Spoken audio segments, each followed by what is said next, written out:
Welcome back subscribers and hello YouTube viewers. Continuing on with our motorhome relocation, we're stopping at a town called Warracknabeal. So Warracknabeal is a town in the Australian state of Victoria, situated in the Victorian wheatbelt, located on the banks of the Yarriambiack Creek, 330 kilometres northwest of Melbourne, Victoria, Australia. It serves as the centre of business and services for the North Wimmera and Southern Mallee districts, and houses the local government offices of the Shire of Yarriambiack. The Warracknabeal district was initially settled by two pastoral runs in 1845 on either side of the Yarriambiack Creek by brothers Andrew and Robert Scott. These runs were named Warracknabeal West and East. It is believed that the name originates from an Aboriginal word describing gum trees lining a hollow or flooded red gum trees. Alternatively, it may derive from a Scottish name Warrack and nabeal, Gaelic for ravine. In 1867, a smaller farm holdings were established in the district. A shanty and store were opened near the creek on Scott's pastoral run. Within 2 years, a town was surveyed around the shanty and store, and town allotments were sold in 1871. A primary school was established in 1873. By 1878, a railway line had been built to Motorhome, about 50 kilometres southwards. Local residents pressed for various extensions, and perhaps with the hope that Warracknabeal would succeed. A flour mill was opened there in 1880. 4 years later, another flour mill operated by Thomas was opened at Warracknabeal, and in 1886 the railway reached the town.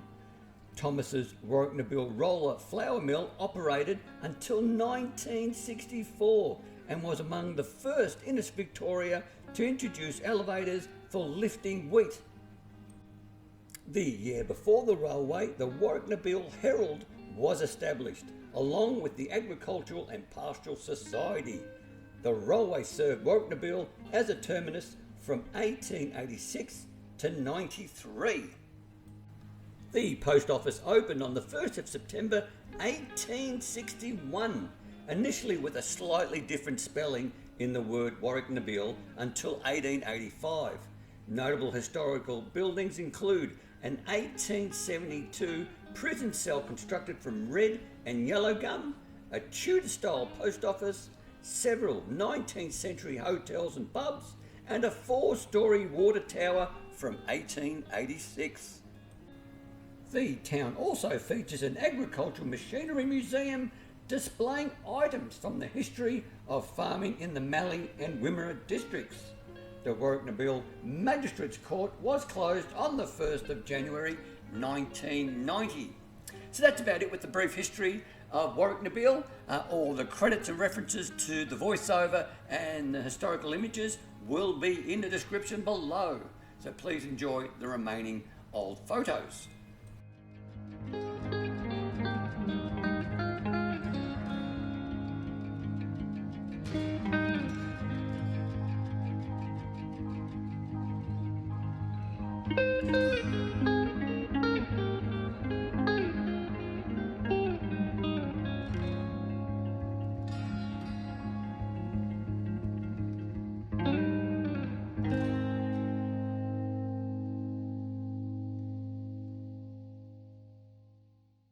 Welcome back subscribers and hello YouTube viewers.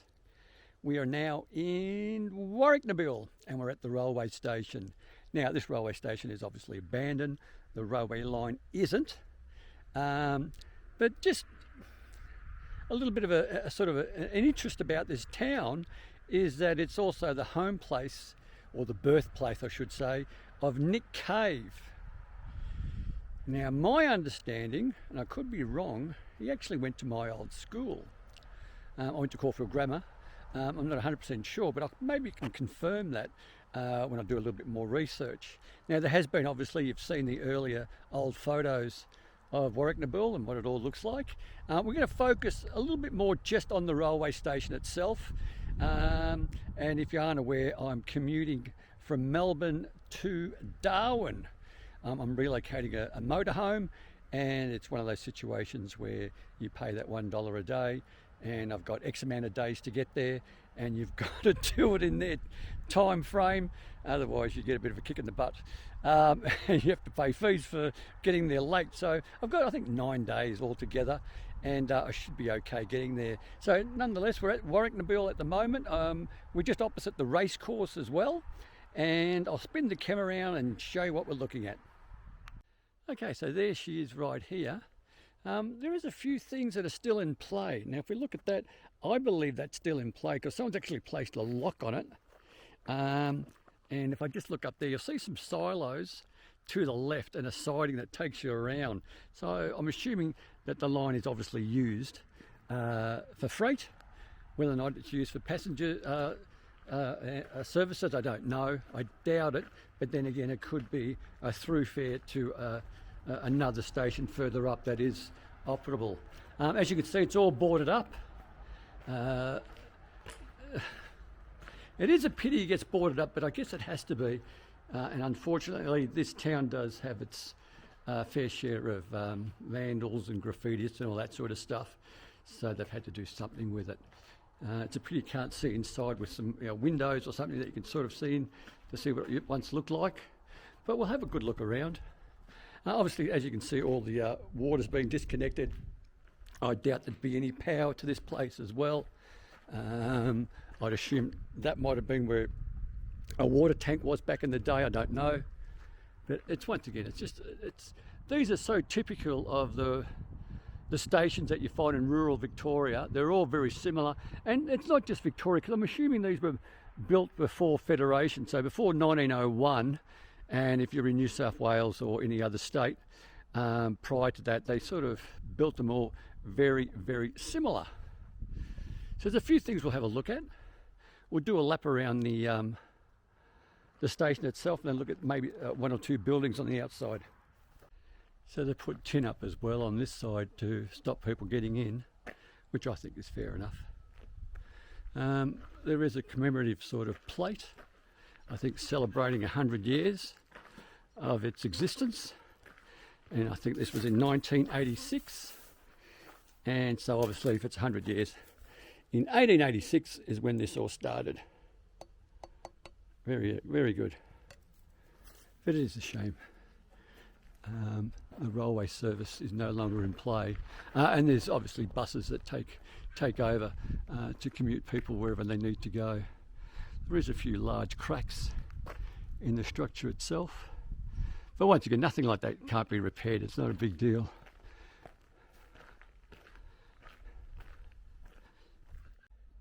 Now, way in the distance there is a railway crossing, but it doesn't have any boom gates of any sort.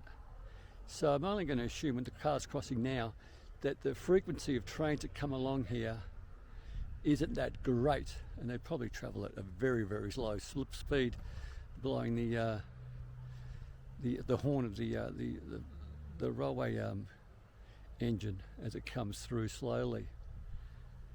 And then we've got this building right here. It's all boarded up. It doesn't even have a handle to the door anymore. Whether or not it was used for storage, most likely. I don't think it's toilets or anything. I think the toilets would have been in the building itself, the railway station building. And I don't know if you can just see in the distance there is the racecourse, which is a very nice station. Unfortunately, it's baking in the sun. It's not going to collapse at any time soon. These things are built to last a test of time, and we're looking now at a station well over 150 years old now. In the distance you can see some old silos from back in the day, and what I might do, because they're a fair distance, I might get the drone up from this location as well, and we'll go check out those silos as well as a spin around the railway station itself. Now, I'm not sure if you can see the distance. I'll try to zoom in a bit better. I think that's the best I can do. Yeah, that's the best I can do. You'll see the silo just to the right. You can see the old water tank where I guess they would have filled up with water for the steam engines. So that's still here as well, which is just great. So here we have the water tank for the railway. Very good. And if I just pan to the right a bit, you'll see where the hose is, I guess. Not sure what it's called, but you'd pump that into the steam engine.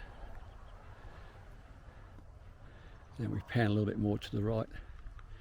You see where the old silos are in the distance.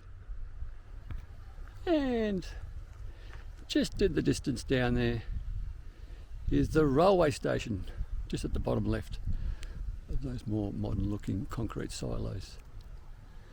Very good. So here's just one more angle of the water tank. Very, very good. Okay, I've just had a bit of a chit chat with the electrician who's doing some electrical work to these old buildings that are associated or next door to the water tower or the water tank.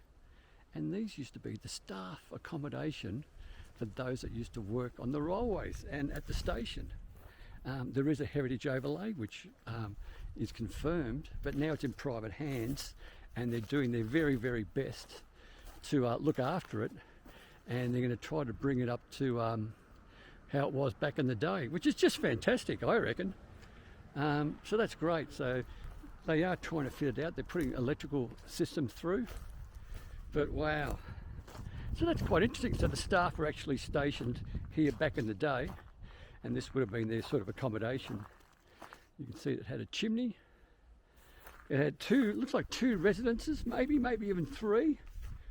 I'm assuming the biggest one would have been for the station master, and the others for the less so. But look at that, what a beauty. A lot of work needs to be done though, so my hat goes off to whoever's bought it and try and preserve it the best way they can. But that's fantastic, it really is. Just look at the amount of work they've got. God, look, good on them. If you've got the resources and you can do something like this, I hope they get some sort of funding for it. Would be very nice. If there is an overlay, and I believe from what I've been told there is. But just have a look at this. I don't think there'd be too many railway stations in regional Victoria anyway that came with at least 3 premises for staff. I am aware that obviously the station master would get something nice for the busier and larger regional stations, as this one might have been back in the day, but to have 3, it does appear to be 3 apartments or little houses, so that's fantastic. So once again, my hat goes off to whoever owns it, who's trying to bring it up to some sort of maybe a museum or maybe an Airbnb for those who are into railway infrastructure. I even like the post that they've used to hold the letterbox in place, which is a bit of railway railing, and you can see right along the fences, rails being used for the fencing, which is just great, right around. Very, very good. Okay.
So that's pretty much it for the Warracknabeal railway station. We've seen the water tank and or the tower, and also those the accommodation for staff.